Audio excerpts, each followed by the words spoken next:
On August 9, 1969, Los Angeles police discovered a gruesome crime scene. 5 horribly mutilated bodies were found in and around a sprawling ranch house in the Hollywood Hills. There was a rope wrapped around her neck. Sharon had been stabbed numerous times, about the entire body. The news sent shockwaves across America, and the city of Angels fell under the grip of absolute terror.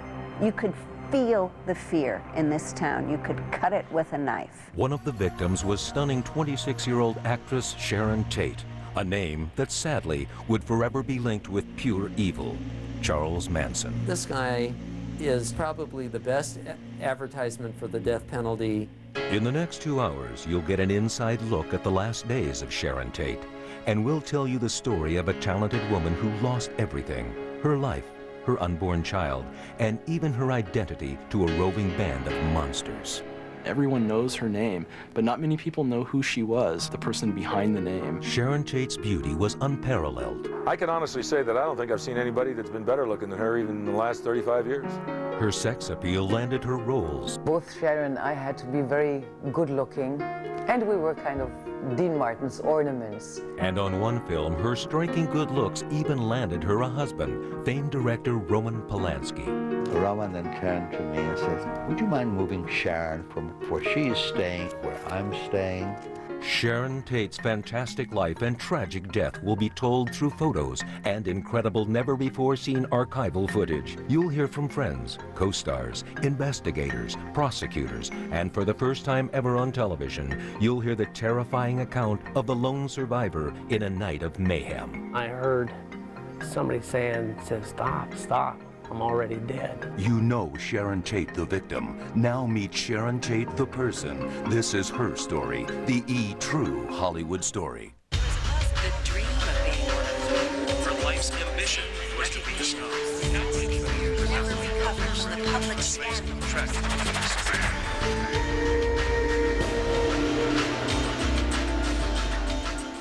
It was the front page few could forget, an angelic face staring out from under a chilling headline.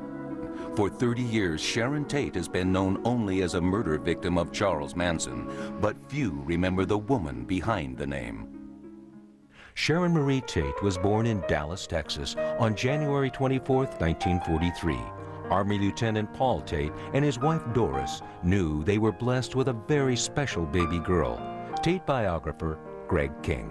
Very immediately apparent that she was a beautiful child. When she was 6 months old, her mother entered her in Miss Tiny Tot of Dallas, and that's a contest that she won.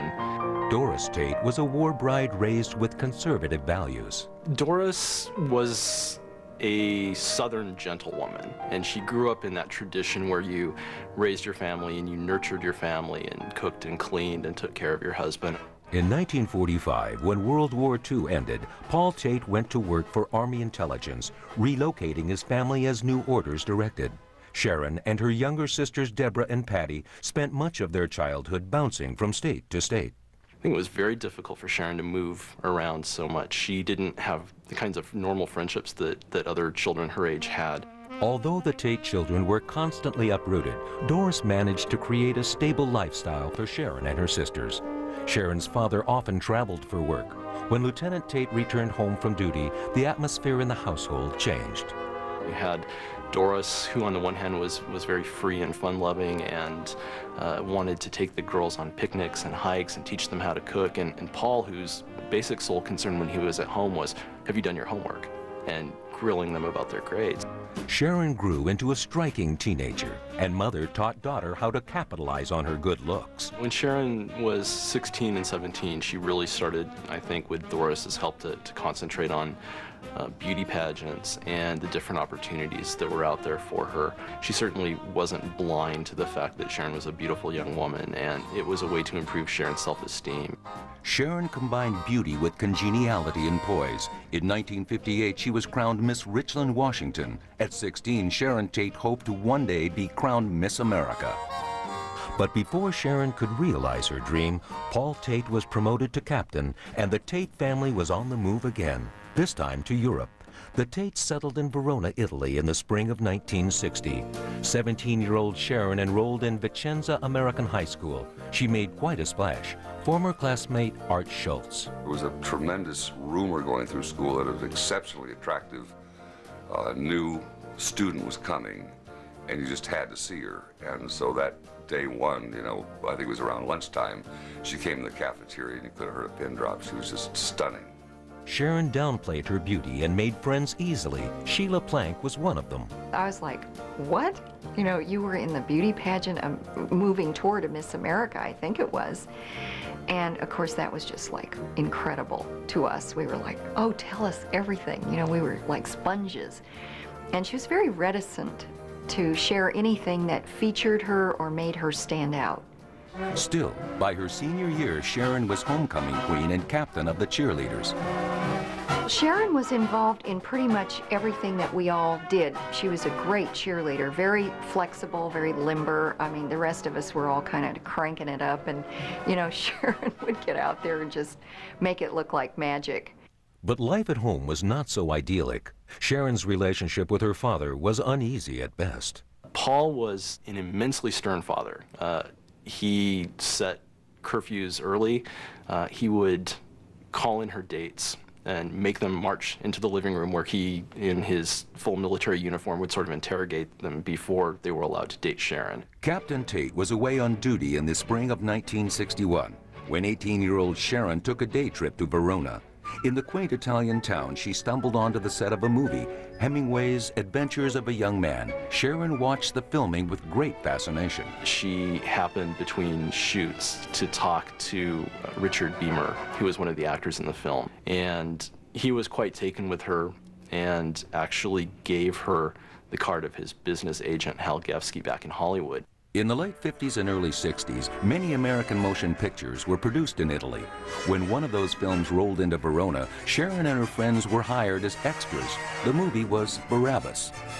We had a wonderful time. It was a ball.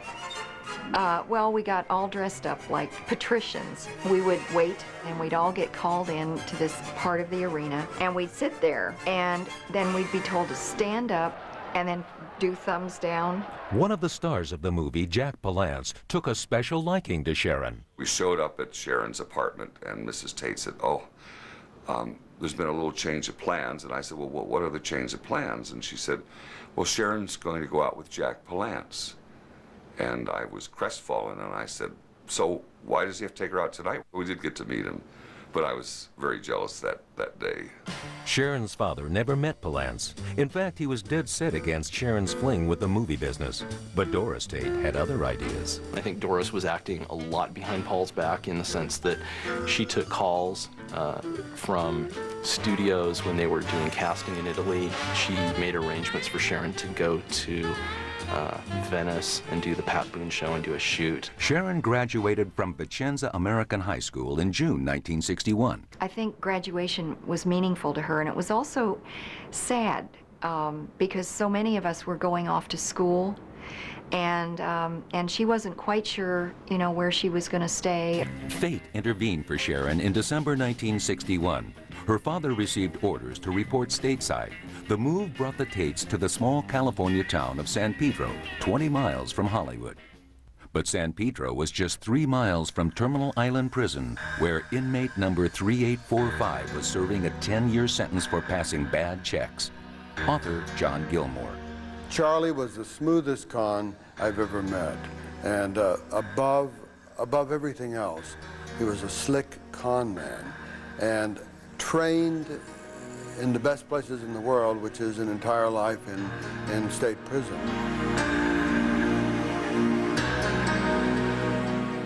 When the E! True Hollywood story continues, Sharon Tate becomes a starlet. When she walked into my office, I almost slid off my chair. And later, a chilling omen. Sharon Tate saw an apparition that foretold her tragic fate.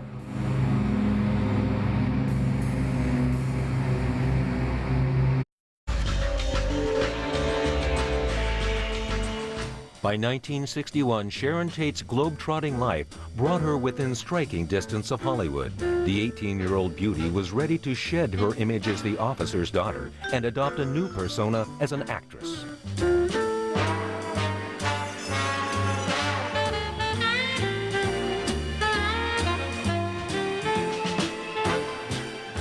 In early 1962, soon after Sharon Tate moved to Southern California, she hitchhiked to Hollywood.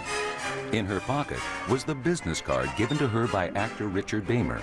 It belonged to talent agent Hal Gefsky. She was very honest. And of course, she was knockout beautiful. And she was really down to earth and nice to everybody. You couldn't help being impressed. I thought she would do great. Gefsky agreed to help the aspiring actress. He found Sharon a place to live in Hollywood. Gefsky also helped Tate land a job, promoting wine at local restaurants. But the vintage spirits couldn't compete with the woman pouring the drinks. She'd come home with a stack of cards from all the guys in town, you know. They'd call them up and say, I was Sharon's agent, and can I help you? They didn't want me to help. In the spring of 1962, Sharon was cast in 2 commercials, a Santa Fe cigar spot, and an ad for Chevrolet. Gefsky then sent Sharon to meet Herb Broar, an executive with Filmways Incorporated, a television production company. She walked into my office and sat down across from me on the couch. I almost slid off my chair. I mean, it was like a blast. And I'm looking at this girl and I'm saying, my God, you know, I mean, she's really got something. And I said, she's not for television, she's from motion picture work. I called Marty Ransohoff over at Metro-Goldwyn-Mayer. He was making pictures over there. I sort of laughed when he called, and I said, come on, Herb. He said, no. He said, have I ever called you before? Which he hadn't. And he said, you should really take a look at this girl. I think she's extraordinary. And I agreed to see her. And an hour later, she came in with Hal Gefsky, her agent. She was 19 years old. She was absolutely beautiful. I mean, Sharon was the most beautiful girl I had ever seen. A seasoned star maker, Ransohoff made Sharon his new project, signing the young starlet to a 7-year contract. Ransohoff then sent Sharon to New York, where photographers captured her sex appeal and acting coaches evaluated her talent. Biographer Greg King. She went to Lee Strasberg's Actors Studio and found the experience too intense. Sharon wasn't perhaps quite up to Strasberg's expectations, and I think that the level of intensity that he wanted from his actors wasn't something that she could deliver, and she left after a week. Undaunted, Sharon returned to the Filmways lot and began testing for pilots. There she met actor Max Baer, who played the jolly giant Jethro Bodine on one of TV's hottest shows. Well, I was doing the Beverly Hillbillies in the first year, and they were testing for Petticoat Junction, and she was about the best looking thing I'd ever seen. The producers of Petticoat Junction cast Sharon for the pilot. But in the 60s, television was considered a weak sister to motion pictures, and Ransohoff didn't want to waste his new talent on the small screen. If you've got a chance at launching somebody brand new, for them to have a lot of exposure in a small role in a television series is a really bad idea. In other words, it's very difficult. You can't really launch somebody twice. Instead, Ransohoff devised a way for Sharon to gain experience without revealing his discovery to the world. Sharon appeared in episodes of Petticoat Junction, Mr. Ed, and the Beverly Hillbillies. Miss Hathaway, there's a raccoon in your office. Always in disguise, her blonde hair hidden under a dark wig. Oh, you wouldn't be recognized. Yeah, no matter what part she had, you wouldn't recognize her. She just had a few lines. I didn't work that much with her, but I definitely hung around the set when she was working, I can tell you that. She was very special. I wish I could have pursued something with her, but, you know, she didn't want any part of it. Sharon's heart belonged to French actor Philippe Forquet. The unknown actress and the 24-year-old heartthrob were a perfect match. I think that was probably the time that I realized that I didn't have much of a chance. I mean, he was gorgeous, you know. I mean, he was the wrong sex, or I would have dated him, you know. Looked like a girl. The two of them together were knockouts. Got a lot of publicity. Sharon and Philippe were engaged in 1962, and the couple shared their dreams for the future. But in the book 5 Down at Cielo Drive, Sharon's father, Colonel Paul Tate, expressed his belief that Philippe wasn't as nice as he seemed. There are allegations that he beat her and that she actually ended up in UCLA at one point because he beat her so severely. I think the final thing that forced the issue was the fact that Sharon's mother intervened and said, "You can't stay with him, this is dangerous for you." These claims were never substantiated and no charges were filed. In 1963, 20-year-old Sharon fled the apartment she shared with Philippe and moved in with a friend, fellow actress Sheila Wells. Here we were, one bedroom with 2 beds, and there was sort of like a library table going across, 2 lamps, 2 phones, and 2 dogs. And of course we had the good luck dress. She owned the top and I owned the bottom. Sharon's luck with men also changed. In the spring of 1963, Sharon met 29-year-old Jay Sebring, who was making a name for himself as a hairstylist. This is the Sebring House of Hairstyling. Author Lori Jacobson. Jay Sebring invented men's hair grooming. Before Jay Sebring, there were barbers for 2 bits and a shave, you know, you got a haircut. With Jay Sebring, men's hair grooming came into fashion, and Hollywood celebrities flocked to him. Sebring fell hard for Sharon. He was charming. He was a darling, darling fellow. I mean, yeah, they had a lot of fun. Sharon and Jay traveled in celebrity circles, spending time with Sebring's pal, Steve McQueen, and McQueen's wife, Neil Adams. Steve always used to wonder what Sharon saw in Jay, because as charming as he was, it was still an odd matchup. In August 1964, producer Martin Ransohoff arranged a photo shoot for his rising star in majestic Big Sur on the California coast. On the drive home, Sharon lost control of her Triumph convertible. It rolled 4 times, and Sharon managed to crawl out. She had some scratches and bruises. The car was totaled, but Sharon was fine. Sharon's first reaction was, what's Ransohoff going to think? Because she was so scared that she was going to blow it at that point. She was very conscious of her position in Hollywood and any bad publicity or press. Sharon was lucky. She returned to Los Angeles with her body and career still intact. Soon after, Sharon had another scary encounter. Sharon's friend Jay Sebring lived in a house once occupied by Jean Harlow and her husband Paul Byrne. In 1932, Byrne committed suicide in the home and the estate became part of Hollywood legend. One night, Sharon found herself alone in the spooky setting. And she's overwhelmed with the oddest feeling that she could not really describe, but it scared her. And she went upstairs, got in bed, and pulled the covers up to her chin and just sat there kind of trembling when all of a sudden into the bedroom walks the ghost of Paul Byrne. Well, now she's terrified. He doesn't seem to see her. He walks past the bed over to a desk. He's fiddling with some papers, and she takes this opportunity to slip out of bed and run away. Now she's running down the front steps to the first floor, and there on the stairway is the ghastly apparition of a person tied up with their throat cut. Whether she had a bad dream or really saw a ghost, the experience left Sharon shaken and afraid.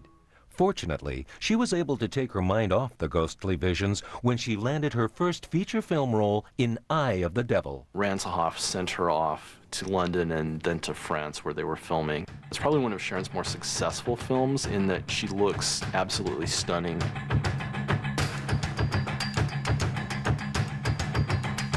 When the E! True Hollywood story continues, Sharon meets the man of her dreams. Polanski had something about him which was full of energy, incredible energy. I mean, I have a lot of energy, but I was 0 against him.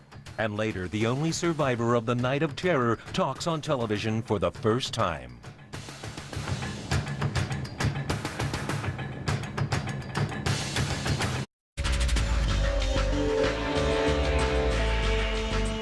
By 1965, 22-year-old Sharon Tate's acting career was taking off. She signed with an agent, appeared on television, and landed her first major movie role.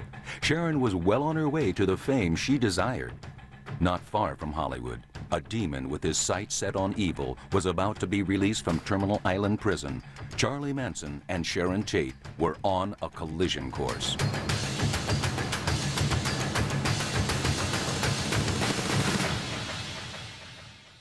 In 1966, following completion of Eye of the Devil, 23-year-old Sharon Tate remained in London to check out the hip scene. Victor Lowndes managed the Playboy Club. The Beatles were happening. They had just begun their rise to enormous fame, and they were hot. And fashion, Mary Quant was designing the kind of fashions, and Fidel Sassoon was doing the kind of hairstyles that were catching on all over the world. Yeah, London was a very hot town. Sharon's mentor, Martin Ransohoff, was making a film with 33-year-old director Roman Polanski called Fearless Vampire Killers. Ransohoff felt Tate would be ideal for the lead role. Biographer Greg King. He wanted Sharon Tate cast in the picture, and Polanski wanted Jill St. John, whom he was dating at the time. And so Polanski was fighting against Ransohoff, and Ransohoff held the financial reins in his hand to do the film. Ransohoff arranged for Tate and Polanski to have dinner together. Sharon was not impressed and refused to work for the director. Ransohoff persisted, said, well, go talk to him again. And she went back and had a second dinner engagement with him. The second meeting was much more cordial. Roman even invited Sharon back to his apartment. The couple took LSD, which was legal in Britain at the time. Sharon, according to Roman, began to freak out after he had crept up behind her wearing a Frankenstein mask and scared her in the middle of his darkened apartment. Sharon was so freaked out that she left the apartment and refused to speak to Polanski. Finally, he told her he wasn't interested in her anymore. And I think that's what got her interested in him, was that was the first time she had really been rejected by someone. And so she was really curious about Roman. The mental jousting ended with Sharon being cast in Fearless Vampire Killers. Filming began in early 1966 in the Swiss Alps. Polanski had a reputation for being a tough director. His behavior quickly got the best of Tate. Eye of the Devil had gone very well for her, and the director had treated her very nicely, and she had felt very comfortable in front of the camera. Polanski, on the other hand, treated her very badly in front of the camera and would require her to do take after take after take. Gene Gutowski produced the film. I don't know what really got him, but there was something between him and Sharon. There was a little scene where, with a little double entendre, sort of like a 2.5-minute take. Well, that went on and on and on. I was going to take 20, take 30, take so on. And she found that very intimidating, and she used to go back to her hotel room afterwards and just sob because of the way that Roman had treated her. Sharon was still dating Jay Sebring, but Sebring was in Los Angeles and Sharon had no one to confide in. The tension on the set was so thick, something had to give between director and star. What happened next changed both their lives. Finally, one night, they got together, had dinner, and managed to talk things through. And later, Sharon came and knocked on Roman's door and asked if he wanted to make love. The next morning, Roman met with his producer. Roman then turned to me and says, Gene, would you mind moving Sharon from where she is staying to where I'm staying next to me? I said, Roman, you got it. Over the next few weeks, the love affair blossomed. That relationship with Sharon was absolutely divine and delightful, which sort of was firmed up while we went on location for a few weeks. Then we came back to London shooting at MGM Studios. And obviously, they were very much in love and kept seeing each other. Sharon certainly passed muster with Roman's friends. Club promoter Brian Morris. She was a very, very gentle person. Very gentle. Very much a flower power child, but not silly flower. She was very cool. Jeans looked very good on her. And she was the first one that wore a see-through top, but it worked. You know, it was okay. Sharon broke the news to Jay Sebring in a Dear John letter. Jay hopped on a plane immediately and came to London and confronted Sharon and wanted to make sure that she was really happy with Roman.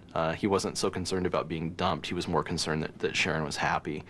And Sharon convinced him, said, yes, I really am. I want to be with Roman.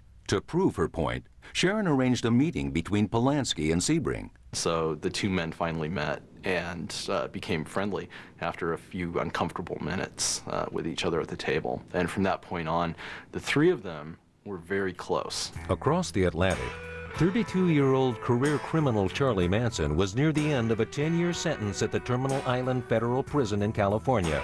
Author Derry Matera. In a prison system, sometimes you change roommates, you befriend people, people come and go.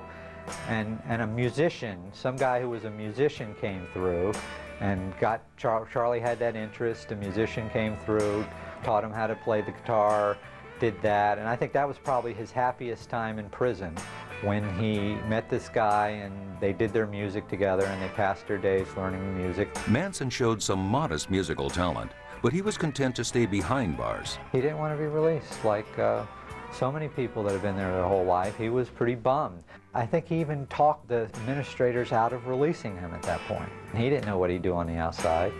Life had changed. But on March 21st, 1967, Manson was released as scheduled. He was right about life changing beyond the prison walls. In the 10 years Charlie had been in jail, the climate of innocence in America had given way to a psychedelic atmosphere of change. There was a big sexual revolution going on in the 60s, and it was open and fast and freewheeling. Long hair, convertibles, pot parties, hallucinogenics, discos. It was a very wild scene, and everybody wanted to be part of it. The scene was a perfect fit for Manson.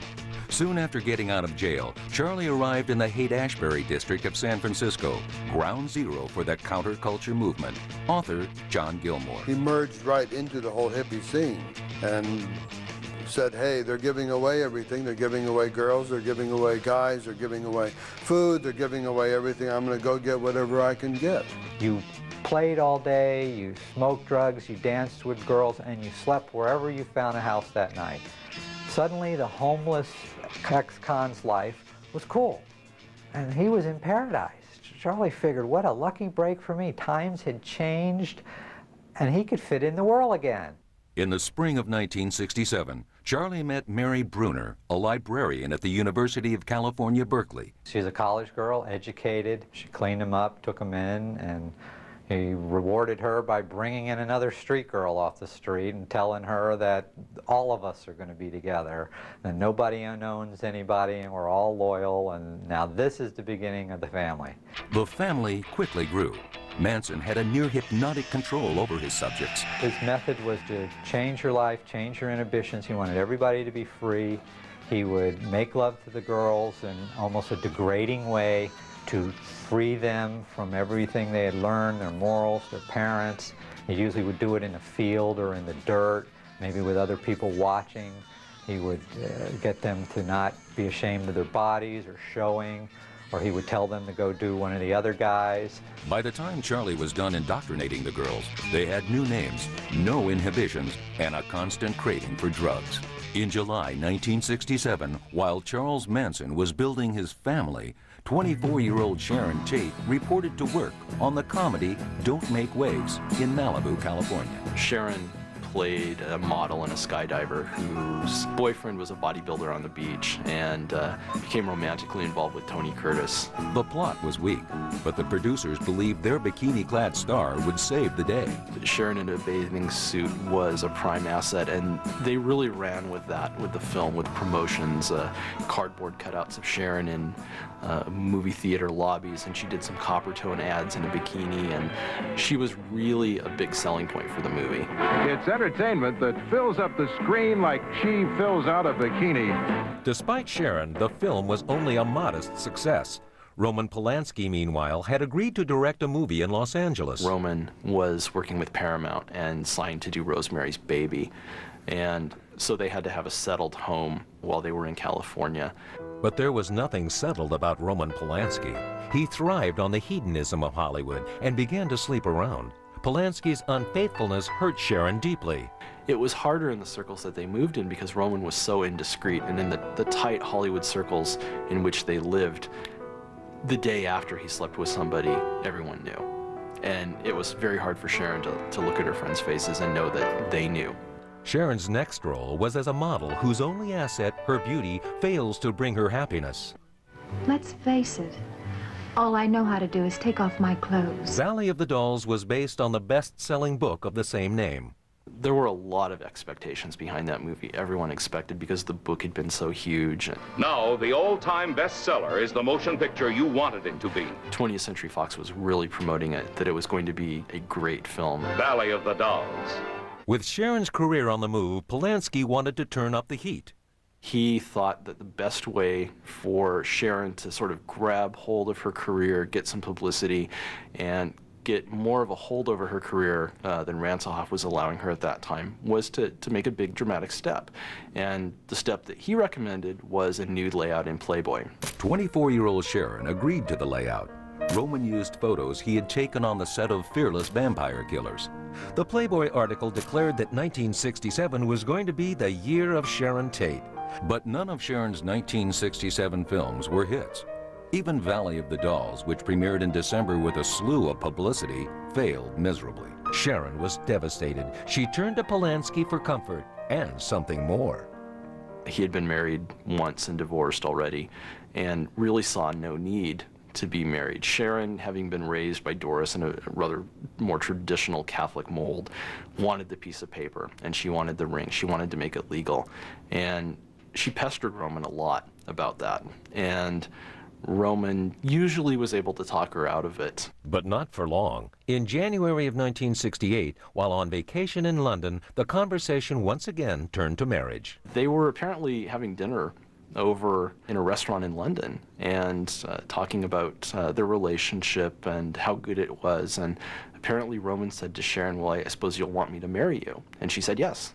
And he realized at that point he just proposed inadvertently, and that was it. And they were married a week later.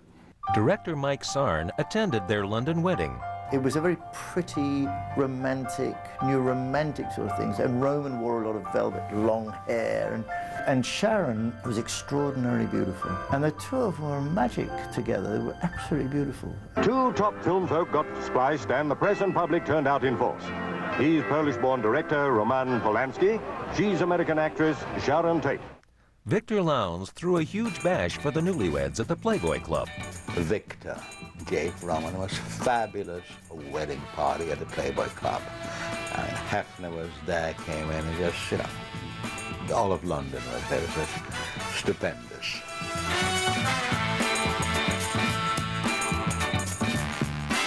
Coming up, Sharon Tate moves into the house of her dreams. Sharon came to the house and she was awesomely gorgeous. She was in love with the house.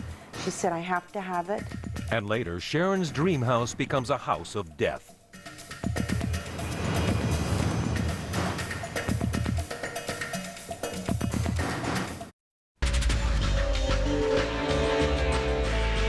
By 1968, 25-year-old Sharon Tate was living a dream. She was the star of 4 films and the wife of famed director Roman Polanski. A 2-bit con named Charlie Manson was about to shatter the dream.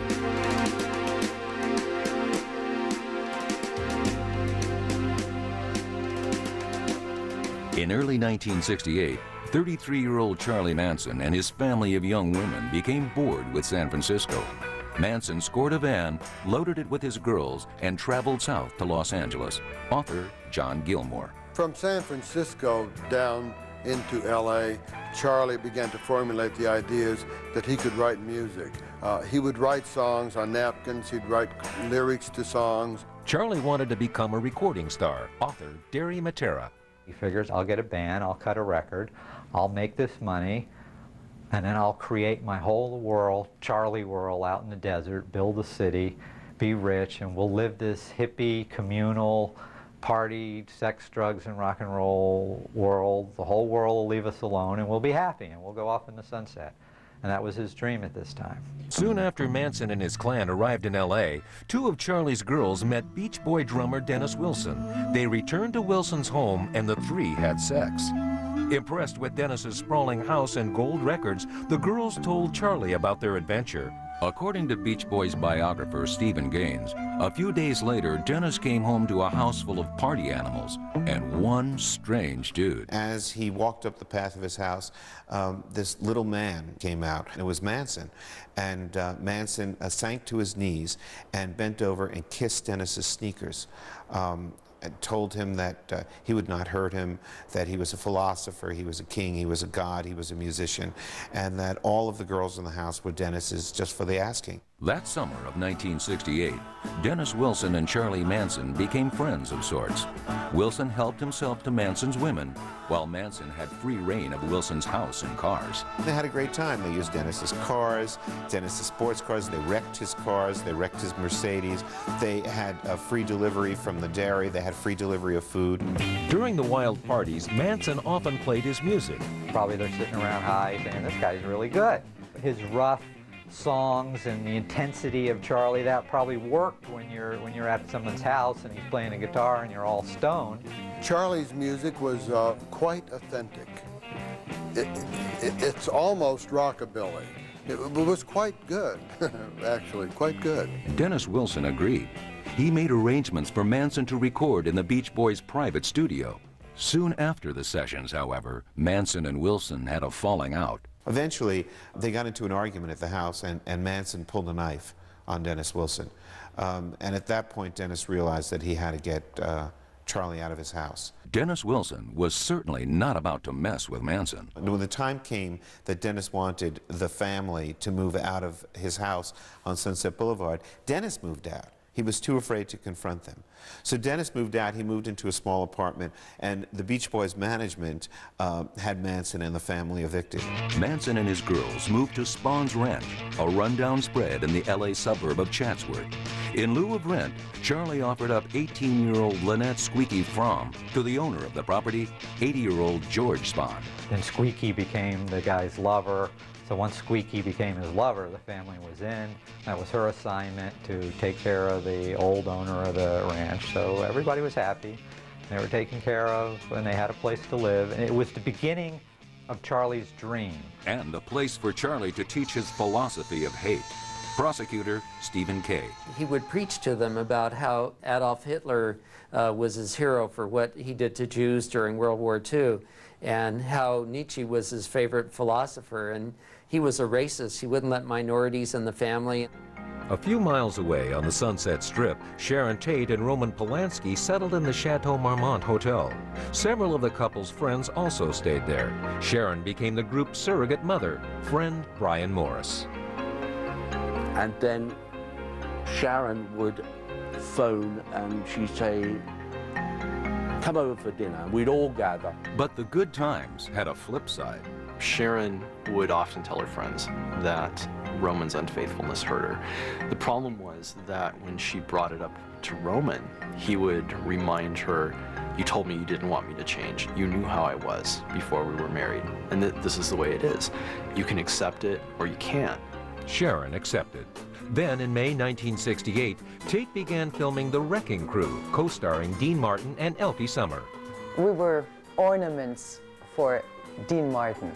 I mean, I remember having this one dress on, a knockout dress with tight waist and everything, and a lot of hair. According to Elke, Sharon was a completely different person when Roman was around. She would hardly open her mouth. She would be very exuberant and very happy when the times he was not with her. But then when he came over here and he was dominating, it's extraordinary. Polanski's domination was sometimes humiliating. She looked very bad one day, and I said, what's the matter? And she was crying and in makeup already.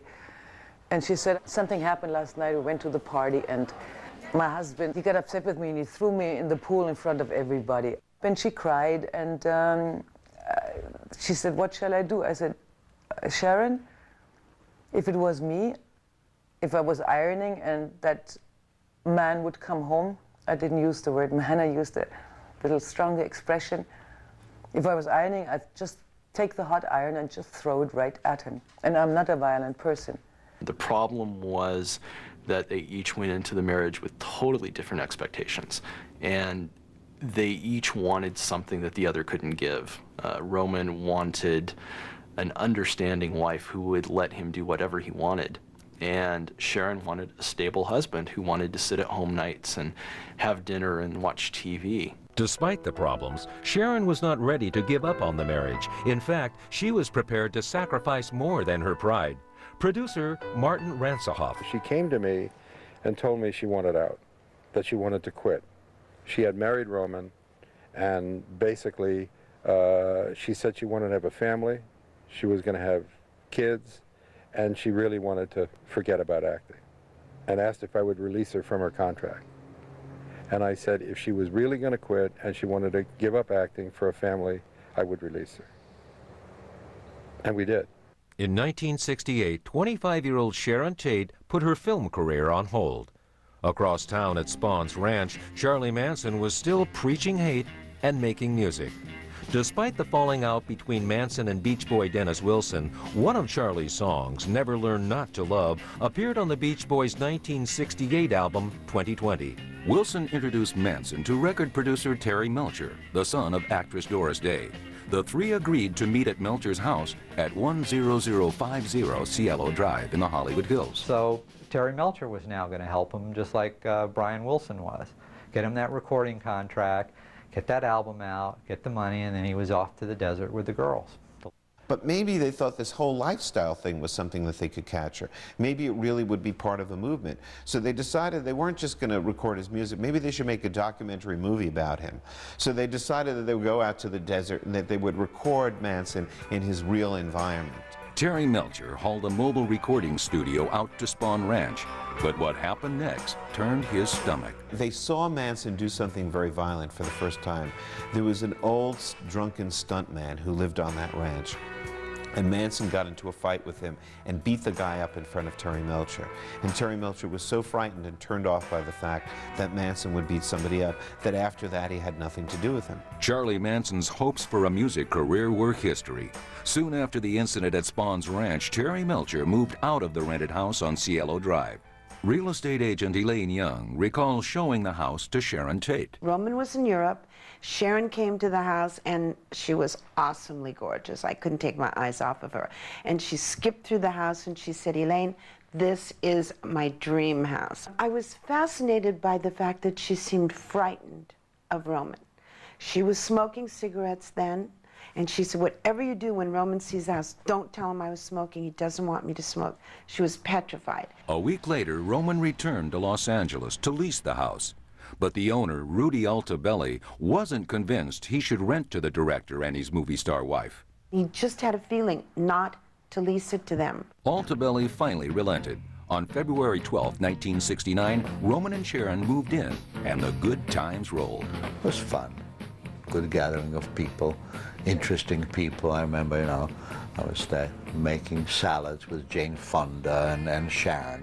They were great friends. There was Simone Signoret with her husband.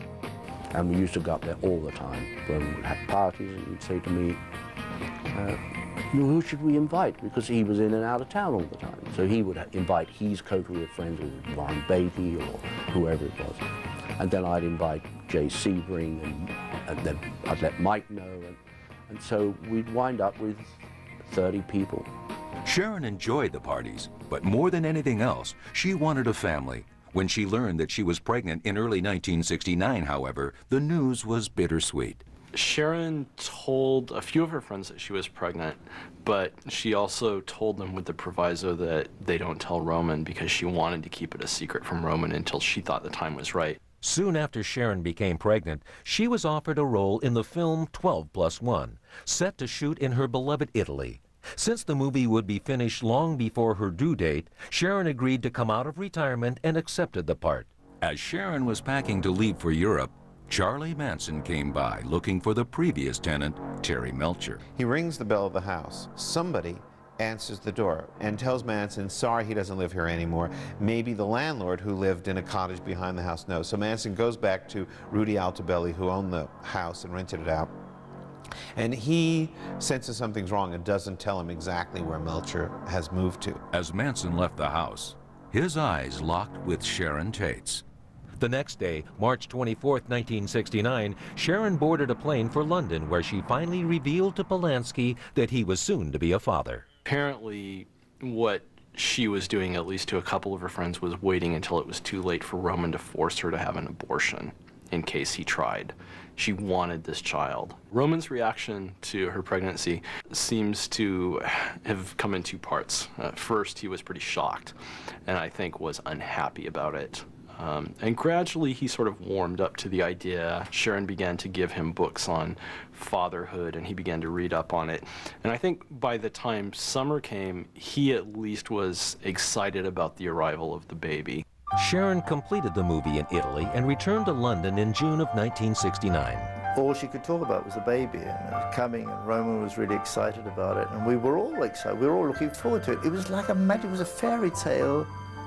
By the end of July, with her September due date fast approaching, Sharon left for home. Roman promised to join her in Los Angeles within a week. Sharon's return to her dream house was hardly a happy one.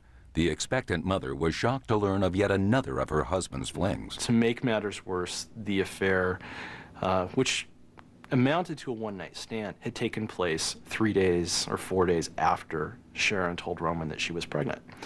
And she was devastated by this, and she told her friends that this was it. This was the last straw. While Sharon considered divorce in late July 1969, the Los Angeles Times ran a brief story about the gruesome murder of a musician named Gary Hinman. A suspect, Bobby Beausoleil, was in jail awaiting trial. What the paper didn't report was that Beausoleil was a member of Charlie Manson's family. He was the girl's favorite guy there, even over Charlie. He was very handsome, very slick. They called him Cupid. All the girls loved this guy. They probably loved making love to him. And now they were in an uproar. The girls came up with the idea that we have to free Bobby. We have to free Bobby. How are we going to free Bobby? All right, let's do a copycat crime. To make the plan work, family members agreed the crime had to be similar to the first one. The murders had to be gory, brutal, and they needed to leave messages written in blood. Charlie had the perfect crime scene in mind, 10050 Cielo Drive. He knew it, he knew the layout, he knew the location, he knew it was excluded. The date was August 6th. Sharon Tate had less than 2 days to live.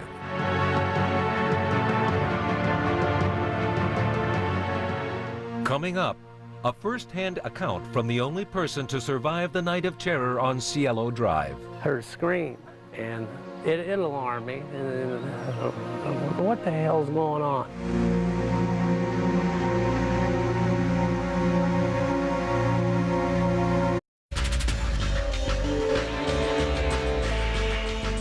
In the summer of 1969, 26-year-old Sharon Tate balanced the joy of impending motherhood with the heartache of a troubled marriage to director Roman Polanski.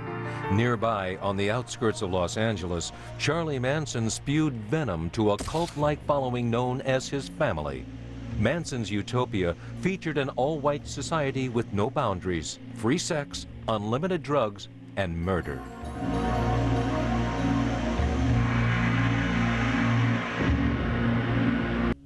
Coming up, the murderous plot continues to unravel. And then I heard somebody saying, stop, stop, I'm already dead.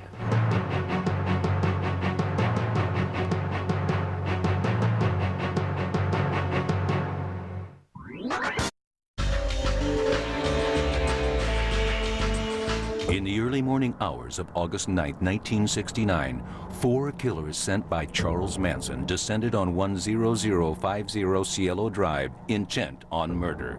By 12:15 a.m., 18-year-old Stephen Parent lay murdered in his car on the driveway. Caretaker William Garrettson dismissed the gunshots as firecrackers. Inside the main house, Sharon Tate and her friends are unaware they have only moments to live.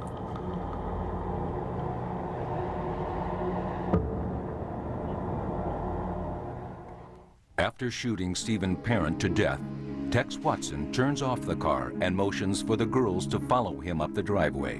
In the guest house, caretaker William Garrettson picks up the telephone. I went to make a call to find out what time it was, and I, there was no dial tone. Gerritsen feels a sense of foreboding, but dismisses his concerns as a case of the jitters. The killers stalk the main house. Linda Kasabian is told to go back down the driveway and act as a lookout.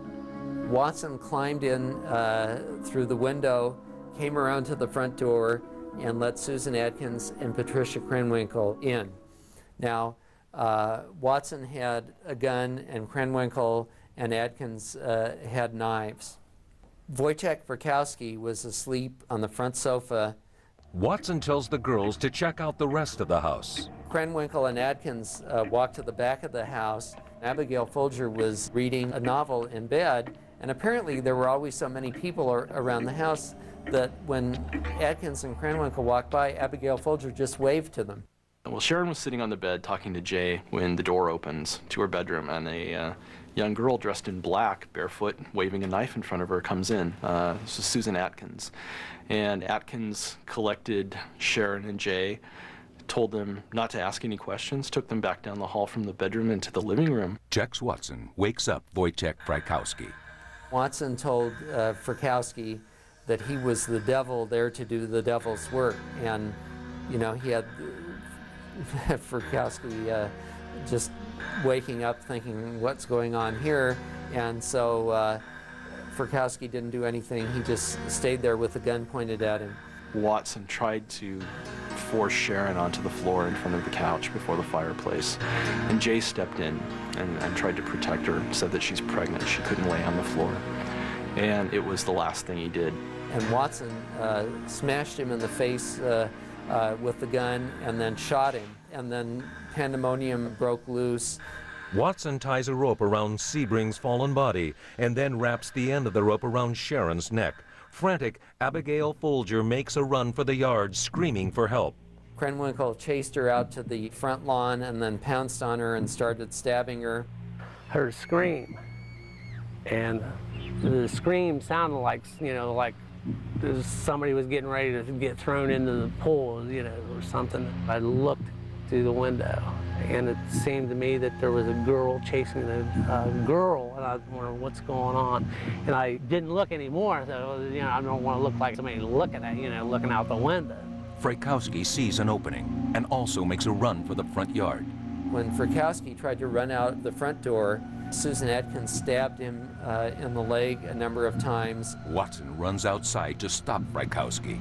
Watson then jumped on Frykowski. He hit him like 13 times with this buntline revolver. He hit him so hard that Watson broke the grips of the revolver. Across the lawn, Patricia Krenwinkel is like a wild animal. She stabs Abigail Folger over and over again. I heard somebody said, stop, stop, I'm already dead. And it didn't make sense. I said, how can somebody be saying, stop, you know, I'm already dead? How would they be talking if they were dead? I said, this doesn't make sense. What Gerritsen hears are Abigail Folger's final cries as she dies on the lawn. Watson tells Krenwinkel to check out the guest house. As Krenwinkel reaches the door, Gerritsen watches from the inside. It seemed like the handle was moved, like someone, you know, wanted to come in. Krenwinkel turns the knob but doesn't enter. It seemed like a few seconds, just a few seconds, and all of a sudden I heard like someone running in the direction of the main house. You know, what's going on? You know, no idea. You know, I just said, somebody's running away. Well, you know, why would they be running away? Incredibly, Gerritsen does not investigate. 3 decades later, he claims he dismissed the bizarre events as the vestiges of another wild party. Luckily for Mr. Gerritsen, they didn't find him, because if they had found him, instead of 5 victims at the location, there would have been 6 victims. Krenwinkel returns to the main house and reports that the guest house is empty. The killers turn their attention to Sharon. She tried to reason with her killers, tried to beg for her life, tried to make bargains. She said, look, please don't hurt me. All I want to do is have my baby. Please let me have my baby. Susan Atkins looked her in the eye and said, and pardon my language, but I'm quoting Susan Atkins, look, bitch, I don't care a thing about you or your baby. you're going to die, and you better be ready for it, and I don't feel a thing about it. As Watson stabbed and then Atkins stabbed, she finally fell to the floor screaming, "Mother, mother," and died. 5 people now lay savagely butchered on the grounds of 10050 Cielo Drive in Los Angeles, but the vicious killers carry out one final act. Following Charlie Manson's orders to do something witchy, the killers use Sharon Tate's blood to write "pig" on the front door of the house. Saturday, August 9, 1969, just before dawn, the 4 killers returned to Spahn's ranch. What they didn't know was that they left a survivor behind. It was daybreak, and the sun was out. I said, it just seemed like this was a weird night. And I remember opening the door. I went to open the door, let the dogs out, do their business, and then I came back in. I never locked the door. But I just I came back in and then went to sleep. At 8:15 a.m., Sharon Tate's maid Winifred Chapman arrived for work. She noticed Steve Parent's car parked at an odd angle, but she didn't see his body, which was slumped over inside the car. Chapman continued around the back of the house. She let herself in using the key hidden above the door. She thought she should tell someone in the house that the phone lines were down. Walked through the kitchen into the dining room to the entrance hall and stopped. There was blood on the floor in the hall, blood on the walls. Chapman was horrified. Hysterical, she ran screaming to a neighbor's house for help. At 9:40 a.m. on August 9, 1969, the first uniformed officers arrived at 10050 Cielo Drive.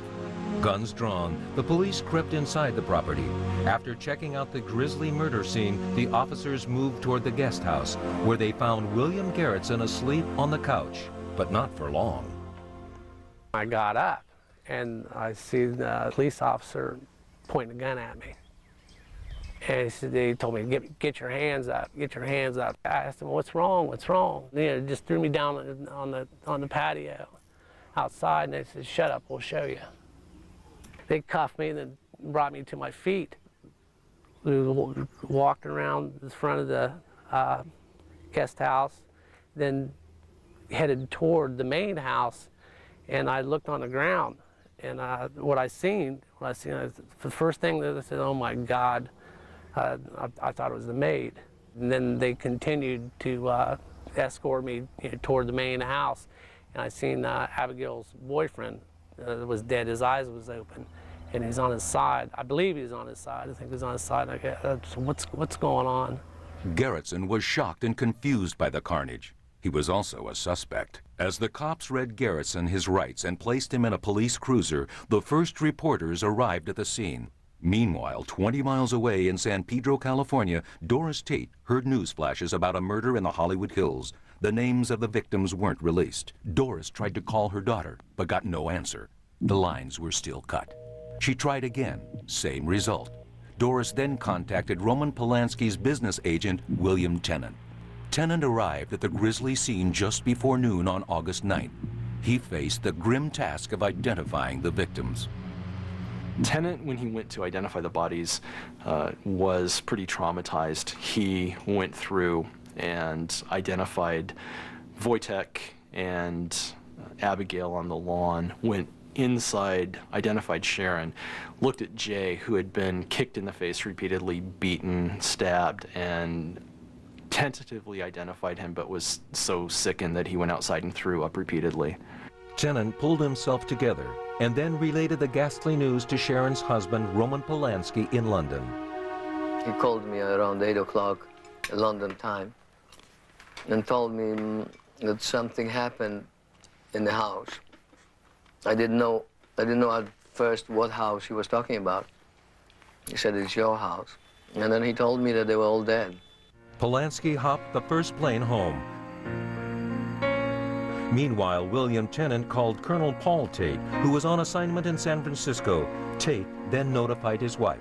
Patty remembered being in the family room with Deborah playing on Saturday morning after watching their cartoons, and Doris appeared in the door and grabbed hold of both sides of it and said, "My daughter's dead," and fell to the floor crying.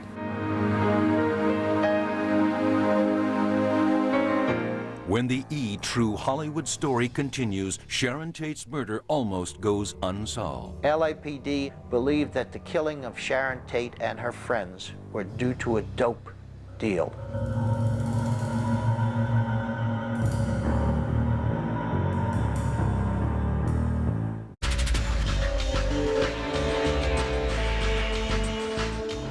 "26-year-old Sharon Tate and 4 friends were savagely butchered on August 9, 1969.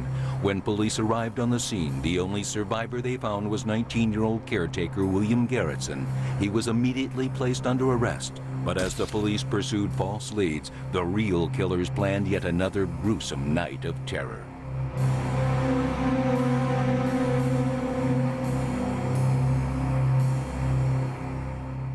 While Sharon Tate's family grieved, caretaker William Garretson was being grilled by detectives at the West Los Angeles police station. Actually, when they arrested me, they had his shirt on, no shoes. I remember they said, would you like to talk to us? I said, sure. You know, I'll talk to you. You know, anything that I could do to, you know, to help you, I'll talk to you. Garretson says he was so shaken and confused that everything was a blur. In fact, for almost 30 years, he would be unable to talk about the night's events. I was in a state of shock. They wanted answers right now, and answers that I couldn't give them. Garretson lied to the police. He told them that he had been listening to music all night and heard nothing. The cops didn't buy Garretson's story. The stunned caretaker was booked for murder and thrown into a holding cell. At the Tate residence, detectives uncovered cocaine, marijuana, hashish, and an amphetamine called MDA. The officers concluded that the murders were drug-related. Former LAPD detective Michael McGann. We learned that there were a lot of narcotics that were being used at the Polanski residence. Not by the Polanskis, because they had been in Europe. It was like Frykowski, Folger, and some of their friends had been using narcotics at that location. And there was a steady stream of people that verified this coming and going. And so our investigation more or less centered on that aspect of the case for some time. But the cops had no concrete leads and no suspects other than Garretson. Later that night, back at Spawn's ranch, Manson and his faithful decided to strike again right away. But this time, Manson would be front and center.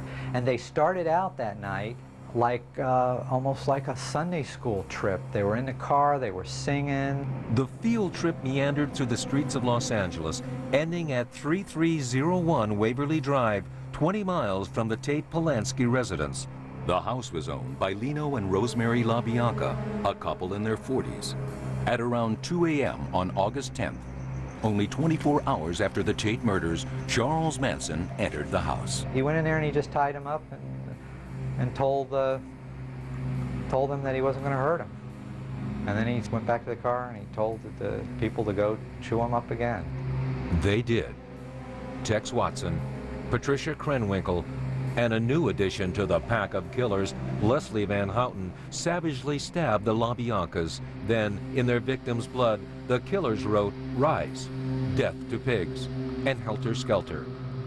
On Sunday morning, August 10th, as the sun rose over Los Angeles, 2 more victims of Manson and his family lay dead. That evening, around 8 o'clock, Roman Polanski arrived from London with 2 friends, Victor Lowndes and Jean Gutowski. On the flight, Victor and I had worked on a statement to make to the press, because we knew that at the other end there's going to be all of the American press, the television, the media are going to be there, you know, demanding an explanation of what happened, you know?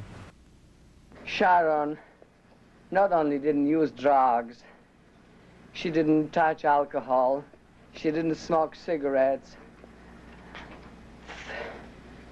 The last film she made was not a very happy experience for her, but her greatest picture she was doing was her pregnancy. I never seen a woman more preoccupied with it. Sunday night, while police interviewed Polanski, the bodies of the LaBiancas were discovered by their children. Prosecutor Stephen Kay. In Mr. LaBianca, when we found his body, he had a carving fork embedded into his abdomen. The media immediately noticed the obvious links between the Tate and LaBianca murders. Remarkably, the LAPD did not. Prosecutor Aaron Stovitz. LAPD at that time, this being very early in the investigation, believed that the killing of Sharon Tate and her friends were due to a dope deal.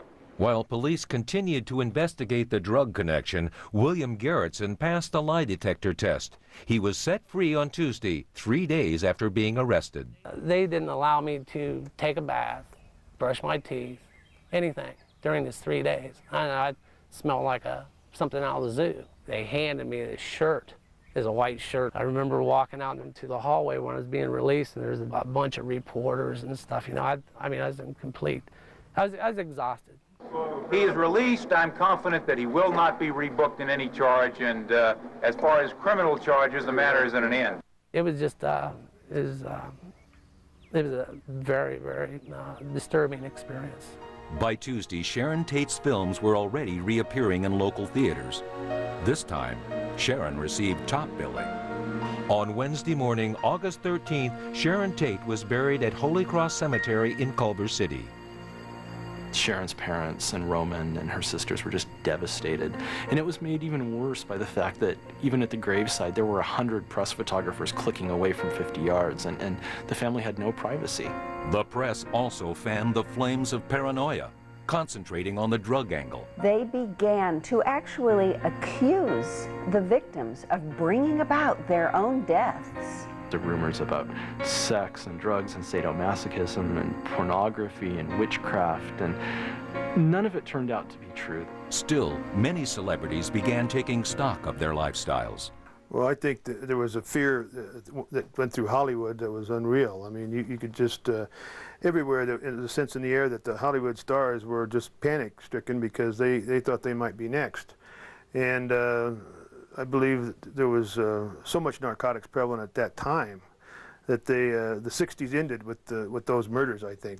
Sales of guard dogs soared, and guns were flying off store shelves. Steve McQueen's ex-wife, Neil Adams. Everybody armed themselves at that point in time. We were, you know, we had more security, we had more of this, we had more of everything. And Steve wouldn't let me leave the house without a gun with me.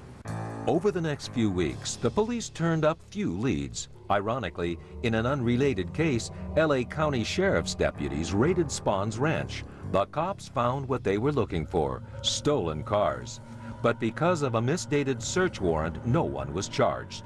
On August 17, 1969, the LA Times reported 3 separate stories. One about Sharon Tate, one about the LaBiancas, and one about the Spahn ranch raid. No one knew that the stories were connected. That same day, 1 week after the murders, Roman Polanski returned to the murder scene for the first time. He was accompanied by famed psychic Peter Hurkos and Life magazine photographer Julian Wasser. He seemed almost playing the role of a detective, trying to find out who had done this thing. He was very calm. When we got in the baby's nursery, he opened up a drawer, a floor-level drawer, and it was full of black and white pictures of Sharon, and he started crying. He was very upset. The psychic produced no leads. By October 1969, the police were no closer to solving the crime. Sharon's father could not sit idly by any longer.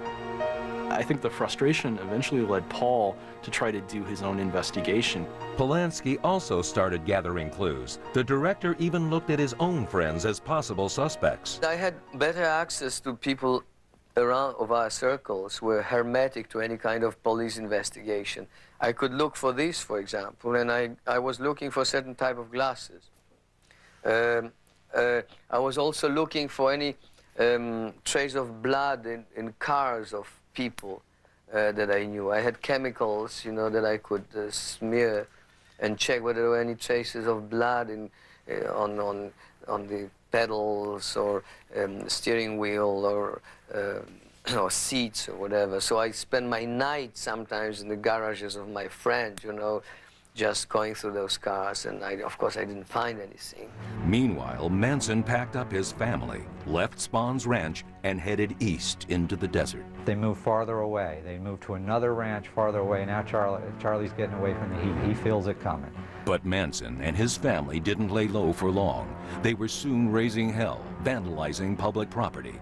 That brought law enforcement to their desert hideout, and in October 1969, Manson and 19 others were arrested.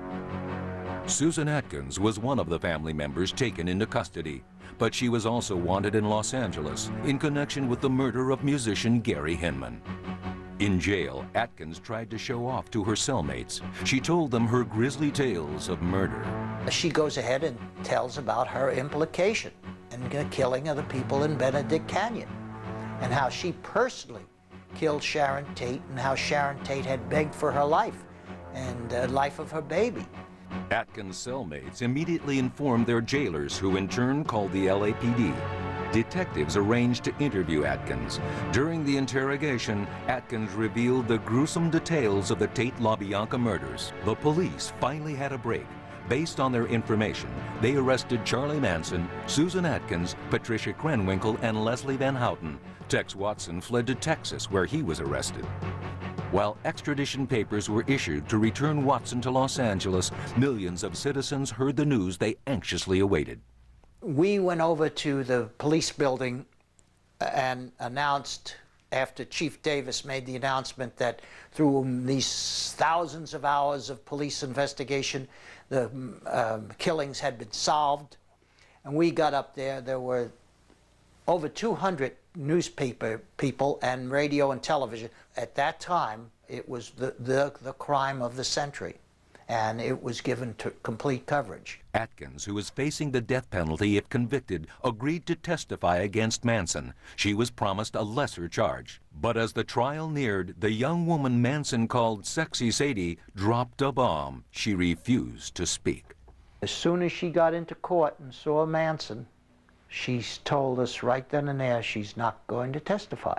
Instead, prosecutors turned to the 21-year-old getaway driver, Linda Kasabian. She ended up with the Manson family because she was abandoned by her husband at the time and had a young child, and just ended up running into Manson and the family, and they kind of took her in. She didn't physically kill anybody. The LAPD now had all the killers in custody except for one.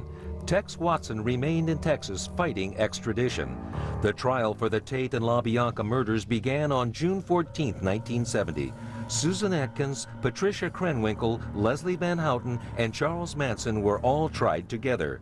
Deputy District Attorneys Aaron Stovitz and Vince Bugliosi prosecuted the case. Kasabian was the star witness. She was given full immunity for her testimony. She held up wonderful. Once she held up there, I said to Vince, "Vince, all we need is corroborative evidence. We've got this case." On March 29, 1971, after a grueling 10-month trial, the jury returned with 4 guilty verdicts. Charlie Manson, Patricia Krenwinkel, Leslie Van Houten, and Susan Atkins were sentenced to death in California's gas chamber. The verdict pleased the family of Sharon Tate. They were happy and I think relieved. They could, at least in one sense, put it behind them. And Paul said to the press that that's what they wanted, that that's what the killers should have got, was the death penalty. And they took his daughter and his unborn grandson, and that was a loss that no one could replace, but at least justice could be served.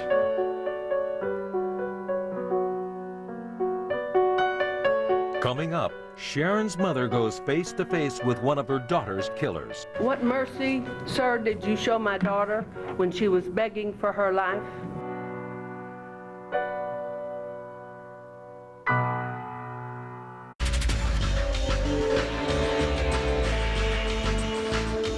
The gruesome murders of 26-year-old Sharon Tate and 4 friends in August 1969 shocked a nation. The most intensive investigation in LAPD history was headed nowhere until a jailhouse confession cracked the case and linked the Tate murders to the LaBianca murders. 2 years after the brutal crimes, 4 of the killers were sentenced to death.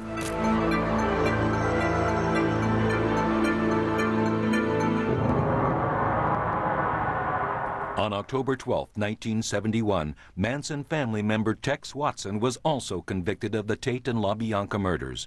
Watson, too, was sentenced to die in California's gas chamber. He was also sentenced to death. But in 1972, the California Supreme Court ruled that the state's death penalty was unconstitutional. Prosecutor Stephen Kay. Every one of those defendants had their sentence commuted from death to life, and that included Manson and Watson and Atkins and Krenwinkel and Van Houten. No longer on death row, Manson and his family were eligible for parole. In 1982, La Bianca murderer Leslie Van Houten came up for parole. She presented the parole board with a stack of signed petitions supporting her release. Van Houten's request for release was denied, but Deputy District Attorney Stephen Kay was outraged at her public support. Kay contacted Sharon Tate's mother, Doris. I called Doris up that night and I said, Doris, you know, she had 900 signatures. I bet we can do better than that. And that really got Doris becoming an activist. When Tex Watson came up for parole in 1983, Doris Tate enlisted the help of the National Enquirer. We ended up getting 352,000 signatures on petitions from people throughout the United States against the Manson family people being released on parole. Doris didn't stop with petitions. According to activist Susan Fisher, Doris Tate began to focus on victims' rights. Doris was just determined that the criminal justice system wasn't going to run over the top of her and over the top of her child. And I think that what she did was, at the time, unusual, because the attitude in the courts was that the family of the victim were not victims. Doris Tate worked to change the law to allow victims' families to have a voice at parole hearings. She was the first family member of a victim to testify at a parole hearing, and that was at the Tex Watson hearing in January of 1983. And Doris was a pistol. What mercy, sir, did you show my daughter when she was begging for her life? Are these 7 victims and possibly more going to walk out of their graves when you get paroled? When will I come up for parole? Can you tell me that? Doris's anger was further fueled when she learned Tex Watson fathered 3 children while in prison. In 1996, prodded by Doris Tate's efforts, lawmakers stopped convicted murderers from having conjugal visits. Sadly, Doris Tate did not live to see these changes. In July 1992, 23 years after her daughter's savage murder, a brain tumor claimed the life of Doris Tate. The Doris Tate Crime Victims Bureau was formed in 1992. It was not formed by Doris, but it was named after Doris because it was created to be a legislative lobby for crime victims so that the voices of crime victims could be heard at the Capitol. And that was really something that Doris had talked about over a long period of time that we needed to do eventually. When the organization was formed, we felt that it was very appropriate to name it for her. Following Doris Tate's death, Sharon's younger sister, Patty, picked up where her mother left off. Caretaker William Garrettson lives a peaceful, quiet life in the Midwest. He has no desire to ever return to California, and he offers no explanation why he broke his silence after 30 years. Incredibly, many others close to Sharon Tate still refuse to speak publicly about the case. Even after all these years, they are fearful of Charlie Manson's long reach from behind prison walls. In 1974, Sharon's widower, Roman Polanski, pled guilty to 1 count of unlawful sexual intercourse with a minor. He now lives abroad rather than face jail time in the United States. He has since remarried and has 1 child. Sharon's father, Colonel Paul Tate, supported his wife's fight for victims' rights, but chooses not to speak about his daughter's death. Yet despite the work of the Tate family, Charlie Manson has become a twisted kind of cult hero. Well, it's pretty sad to think that Manson gets more fan mail than any other prisoner in the United States. He averages 4 fan letters a day. The fact that he's become some sort of a folk hero, the people who believe that are so misguided because he's trash. And, you know, that's like making him a folk hero is like making Adolf Hitler a folk hero. Today, all of Sharon Tate's killers remain behind bars, offered parole every few years. And though Charles Manson is still in jail, his infamy has eclipsed Sharon Tate's memory. But Sharon was so much more than a grim footnote to the 60s. She was a vibrant young woman, a cherished friend, an understanding wife, and a mother-to-be. Sharon is the perfect embodiment of the 60s. She was naive and innocent. She was filled with vibrancy and youth and beauty and hope and expectations, and I think that that's the way America headed into that decade. And she also represents the culmination of that decade in a sense, with the violence and tragedy.